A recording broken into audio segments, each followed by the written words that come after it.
All right, let's talk about music.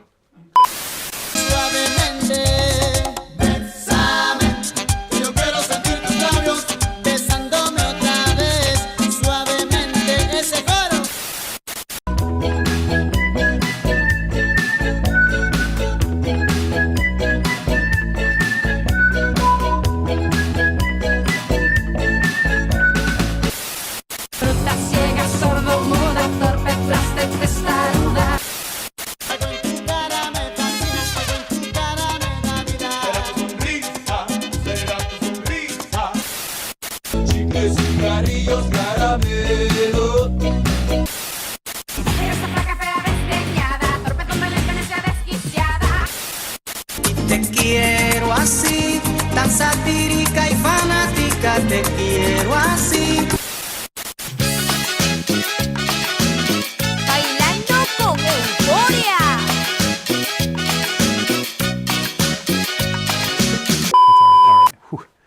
All right, so 1997 is when I'm starting. I get to Peru in in September of that year.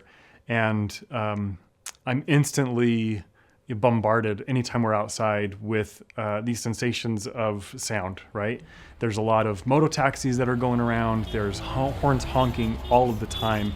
And when we get to street corners, there's often people playing music. And I'm just thinking, okay, here we go. Do I understand this? Do I like this, right? And instantly you're kind of just like, this is so weird, so different, right? It wasn't long that I really, jumped all in as far as the music opportunity went. Whether that was creating music and celebrating church hymns with the members there, or it was just kind of celebrating the popular music that was part of the scene, right? I remember walking down streets in neighborhoods, and at certain hours, we would see no one on the streets. And we're like, what happened to everyone? They're all gone. And it just turned out that it was the very hour of everyone's favorite soap opera, and the theme song to the soap opera was Ricky Martin's Vuelve. And so we'd hear it kind of echoing down the streets as we'd walk down. We're like, well, everyone's watching, whatever the show is.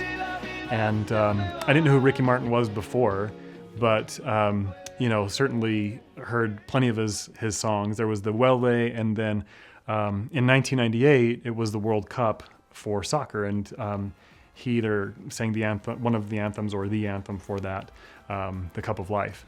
And so we heard that song an awful lot, and it was just such a pump you up anthem. It was like, oh, this is great. And I kept thinking to myself, like, how am I gonna get this music back home? I've never heard of this person. I don't know where I would find it.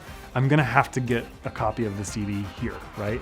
And I'm not gonna be listening to it, I'm not breaking any rules or anything. I'm just gonna sock it away. And so, that was one of those weird purchases, is I'm gonna get Ricky Martin's CD, and then as soon as I get home, it's like, hey, check this out, everyone. And everyone's like, that's weird music, and I'm like, oh, but it's really, really cool. We really like it down there, right?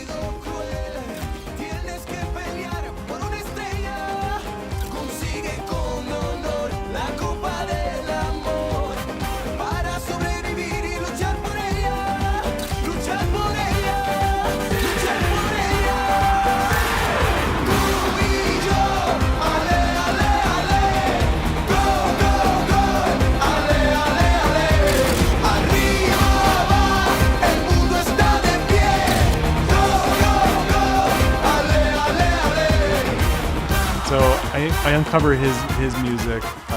Shakira was very popular. It is unbelievable to see her still going strong all these years later. I mean, it's 25 plus years later, right? And she is just killing it still. There was another group by the name, the gentleman's name, I don't know if the band's named this or not, but Chichi Peralta. Really loved, there was a couple of songs that we would always hear. Always hear on the street corner.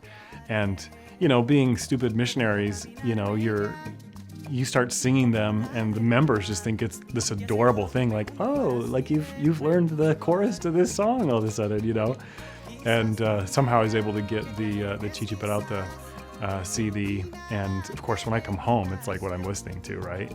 And I remember plenty of times listening to that in my car, and if I had a friend with me, I just introduced them to this, and fast forward a couple of years after I get married, Chichi Peralta seemed like the music we put on to clean the house, it was just kind of upbeat and happy and stuff like that. So anyway, but very quickly I kind of understood that the opportunity for me was to be involved in music, and part of season 2 I'll be able to share a little bit what that was like. The Peruvians didn't have a lot of strong vocal talent there. Very few people know how to play the piano, and I don't play the piano, but we plunked along some notes and introduced some hymns to people. Back in those days, they had no clue how to discover what these songs were all about. It's not like it is today, where you can just stream everything on a device, and so that being involved in music and of all kinds, whether it was the religious or the pop culture music, was absolutely fantastic. The music of the country, I don't particularly love that. It's not something that I want to just put on to just like relax to. But when you walk into like a Peruvian market or a restaurant, like it just feels right. You know what I mean? The food tastes better, all that kind of stuff. So anyway, there's music for you.